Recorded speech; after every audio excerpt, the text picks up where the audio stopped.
Matthew Broderick tries to take over the world with his Commodore 64.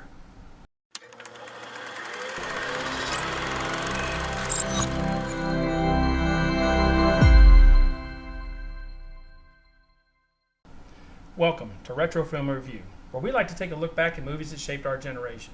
Today we're looking at 1983's War Games that stars Matthew Broderick and Ali Sheedy. I'm Thor. And I'm Ed.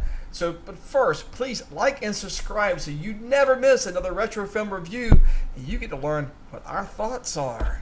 Oh, wait, we want them to subscribe, so... Oh, well. No. So, War Games is about a high school student who's basically a computer nerd who comes across this company where he's trying to explore their games. He taps into their computers and accidentally starts up a computer that may or may not be trying to start World War III. Yeah, well, that's the computer simulation. But first, let's talk about the director, which is John Badham. Yeah. And he directed a couple other very popular movies. One was Saturday Night Fever, and the other one was Short Circuit. Yeah. Well, if you want to dance, go ahead, brother. I know, but number 5's alive, baby. The writers for this movie are, I wrote it down, Lawrence Lasker and Walter Parks. They also teamed up on the movie Sneakers, which also has to do with like computer software and things like that, and then Awakenings. Yeah, I like those two. I like those better than Short Circuit, and I like Short Circuit whenever I was young. I don't know if it holds up now, but Sneakers, it still does pretty good. We'll have to watch them all, and you have to see us. So this was done on a $12 million budget, which still for '83 is pretty decent size. It's pretty good For this movie, who originally they didn't know if it could really be made, because you're in the middle of the Cold War. You've got literally the America's fighting against Russia, which reminds me of what the movie came out after this, the next year, Red Dawn. Yeah. Again, the same kind of thing. Go back a couple of months, you'll find that on our channel. Yeah, but you see a running thing with these different movies and how this movie actually came to be made. These two writers were working on the screenplay.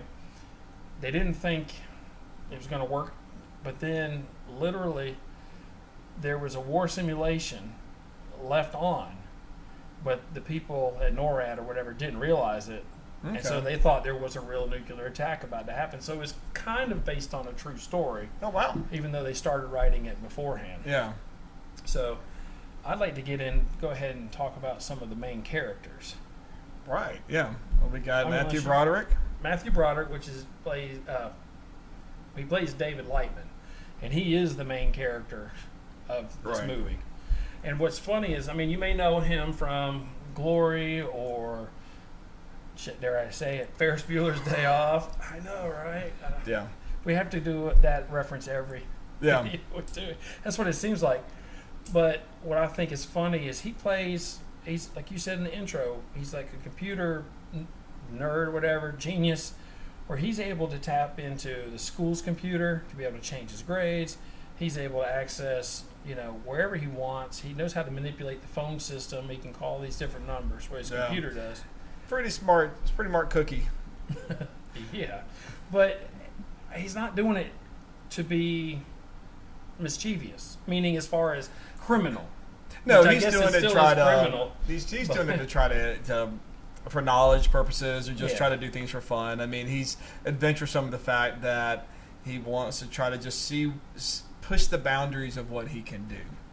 Yeah, without necessarily getting into trouble. He's not trying to cause anything. And all he wants to do is just play a couple of new games that aren't available. Yeah, but I guess breaking into the school's computer is a little bit there. A little bit illegal. Just a little felony. But, they let the passwords out where everybody could see them. So, they had to know what they were doing. Well, when you watch the movie, it's like he purposely got in trouble so he could go to see the new password. Yeah, and honestly... And maybe I kind of forgotten that part or kind of realized, but that was what I'd put together last night rewatching it. And I was like, granted, one of the best lines in the movie, and I'll go ahead and say this, it was, the teacher's asking, and it is like, Lyman. Maybe you could tell us who first suggested the idea of reproduction without sex. Your wife? Funny thing about that is the crew filming they didn't know the punchline. So when you hear the laughter, some of it's actually the crew, and they just left it in. But yeah, that is pretty funny. And going back to that point real quick is he got an F on that paper or test. So what did he do? He got himself in trouble so he could go to make sure the password. Yeah. That's pretty cool. It's pretty smart cookie. But yeah, he's obviously throughout the whole thing, and but it's fun watching him try to figure it out as he goes through the movie about what's actually happening. Yeah. And honestly, he does get a lot of help from his new girlfriend. Yeah. Well, she really liked him. I mean, it was evident from the beginning. Well, that he gave her an A. Of course, she liked it. But anyways, that was one of my funny lines. He's like, "Come up to the house, I'll show you." And she went, "What are you going to show me?" I was like, "Really? Where's this movie going?" Early 80s PG. We didn't have any PG-13 at that time. Yeah. But, so you're right. He's trying to figure it out the whole way. And he reminds me of like a young MacGyver where, he's able to hook into the phone by just using a piece of metal on the payphone. Some of that I wonder, is that actually true? Does that actually work? Apparently that came from a true story too, where a guy was able to somehow tap the phone a certain way. But what do you think his story arc is? I don't think he has one. He doesn't really have one. Unless he realizes I need to back away from breaking into computer systems. But you don't even see that. No, and if you really kind of get into, story arcs for this movie, nobody really changes from the beginning to the end, except for probably Dabney Coleman's character, who's probably fired at the end. But doesn't. I guess I don't really see that they really have much. Maybe some motivation changes and things like that. But I guess go ahead. But I was just saying that I think he's still going to be the same person that's going to try to find out what the new technology is, how he's going to try to hack into things. I think he's always going to be a hacker. He just got in trouble this time. Yeah, the government would probably try to hire him after that, seeing what he could do. Probably so. Well, I mean, I guess the strength for him was he didn't mean to cause this to happen. Yeah. But he worked his butt off to solve it, to get it right. So it didn't happen. But there's only one person who realized the whole thing was just fake, and that was the guy who invented the system. Right. So I do think there was somebody with a story arc. McKittrick was one, which is Dabney Coleman. I think Dr. Stephen Falcon as well, but we'll go into that. We'll talk about him in a minute. So what do you think about Ali Sheedy, who played Jennifer Mack? I think she was the good girlfriend. I don't really see where she had a whole lot to do other than kind of being he needed somebody, to ground him. Well, you needed somebody that he could talk to kind of to explain the exposition to the audience. Yeah. And so I think that was her part. It could have been nothing more than a best friend that could have gone on this. It didn't have to be a girl, but I think honestly, Ali Sheedy was an up and coming actress. It worked out well. She had a great career after this. Yeah. But when did Breakfast Club came out? Because that's 85. Okay, I know it wasn't 84. So people may know her from that more than this. So yeah, but it's like I said, as far as she probably was pulled out of her comfort zone and trying to. I didn't think the chemistry worked between the two of them as far as on the romantic side, because there's a scene in there where it looks like they're about to come in for a kiss, and then all of a sudden he turns his head and she just kind of pecks him on the cheek or something. I was like, that was supposed to be more of an intimate kiss, and I don't know if they just backed out at the last second and they just kept it in the film, because it literally looked like they were about to embrace and kiss, and then he's like, But I take a breath, minute girl, or something. Sometimes I know, but sometimes those things are forced, and it's kind of like the 80s teen comedy or whatnot. These are obviously two rising teenage stars. Yeah. Let's put them in a romantic situation, but you don't always have to have that. And no. I don't necessarily know. Maybe while they were back at his home and everything was kind of going on in the bedroom scenes where they were doing the stuff with the computers and all that kind of stuff. That was playful, but I think honestly, just in true to life, when you get out and they're dealing with the stress of trying to get into NORAD and save the world, I mean, sometimes love scenes or romantic stuff is forced into movies, and sometimes just doesn't work, which probably is leading up the whole point of the chemistry. You're like, it ain't really there because it feels forced in there. Couldn't have said it better myself. In fact, I did say it. No, I'm kidding. One of the characters I like, and we've touched on him, is Dabney Coleman, who plays McKittrick, who's the one who's pushing the WWIII system, which is the computer system. It's called the War Operation. I wrote it down. Plan Response. Yeah. So I write stuff down so I don't forget. It's just not a hamburger. I know. I couldn't stop laughing when they were talking so serious about the Whopper. And what does the Whopper recommend? And this, I'm like, Whopper recommends you put cheese on it with some special sauce.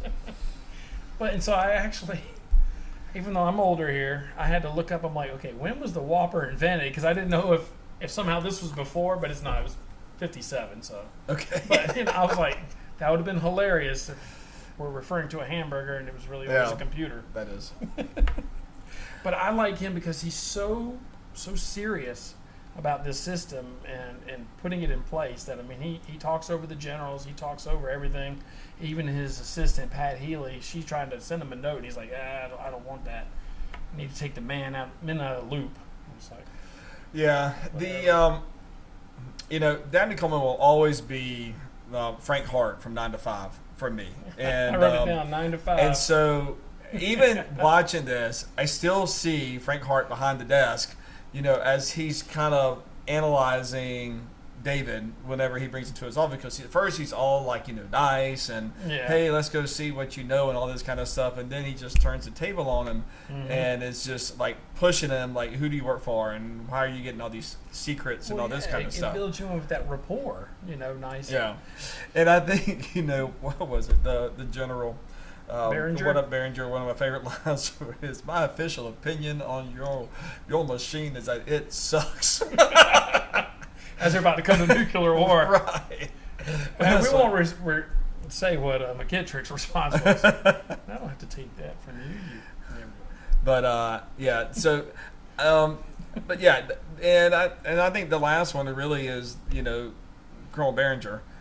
He's probably one of the other main character, but he's just a big old Texas Republican, who's the Air Force general trying to run this thing.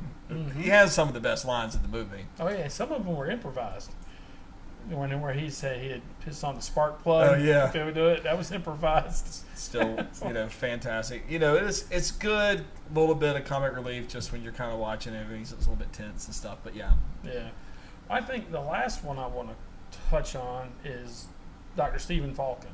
Okay. They actually wanted Stephen Hawking to be in the movie, but it didn't work out.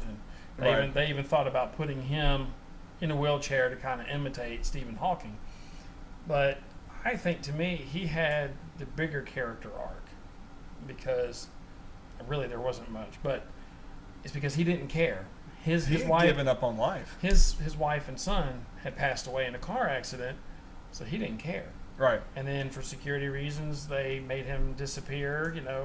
Witness protection thing, changed his name. And even whenever they came up to see him on his remote island, he's like, extinction happens. I put myself near a primary target. And it was great that he had a whole video of dinosaurs that he could show for an educational moment children, right then. Are you comfortable? Yeah. So, but then he had to change of heart. Yeah, I agree with that. Because, David Lightman says, you don't care about death because you're already dead. Yeah, I still think it's fun. And granted, I know that they're doing this because it's Matthew Broderick's movie, but whenever they're at the final scene and they're doing all the stuff with the computers, and they're like asking all these questions, and he's just like, yes, go ahead, tell him, David.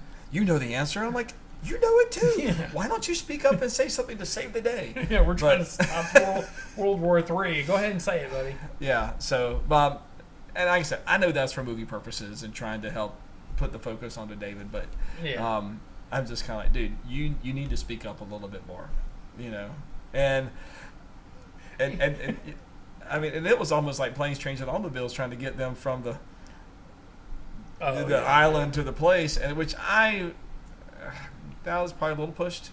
Which part? The whole thing, or the helicopter? No, well, the race to get to where they're shutting the door. They're closing off NORAD. Because, you're flying in, and then they got to get into a car. And I want to know who they call, because Pat Healy, she calls them and says, hey, they're closing the gate. You better get here quick. Yeah. So obviously they had to call her. And this was before cell phone, so they literally had to land the helicopter somewhere. Give a prayer. Put me to NORAD. And the scene where they bust through the gate and the Jeep wrecks, yeah, that was an actual accident. I was wondering if it was. Does it look like that one's they were supposed to drive through the gate and keep going? But I assume it's stunt. Oh yeah. It wasn't them. It was all stunt actors in there. But when they wrecked, they said, "Well, we'll use that for the scene." I'm like, "You're never going to make it." Yeah, there would have been no way. Because they were shutting that door like 10 minutes before that thing. That door was the slowest moving door. And then it's about as slow as shut the door, and then they look back and it's back there. That's about as slow as that Austin Powers steamroller they was pushing, But that war room for NORAD that they were in, at the time, that was the most expensive set ever built for a movie. It was $1 million set. Oh wow! And it's nowhere what the real NORAD looks like. Yeah. NORAD is a small room. Now the door, how thick it is and all that, that's about accurate. Yeah. I know somebody who's been there, and they were like, yeah, the only thing accurate is about that door. That's about it. So what was one of your favorite scenes? This is so funny. And this actually, there was 2 directors. There was one that was on there for a couple weeks, and I can't remember his name. Sorry. But one of the scenes that he did, and I don't know why this is my favorite part, is whenever he's trying to crack the code, and he takes us to his computer, super geeks or whatever. Mm-hmm. I'm sorry for that term, but they sit there and show it to him, and Malvin, grabs it and he says, "Oh, you can't tell him about our back door. You can't tell him about that." And he goes, "Mr. Potato Head, Mr. Potato Head." I'm like, yeah, what is that? Just the way they interact. What about you? I honestly, I think it's probably the scenes with the general and just his interactions with his one-liners with Dabney Coleman. I just think those are hilarious. Just silicone diodes. Yeah. But yeah, I think that was great. I mean, as a kid, I always loved the whole ending with them trying to, to crack the code and to kind of get in there with just all the screens and up everything. When they say the famous line, "Shall we play a game?" Oh, "Shall we play a game?"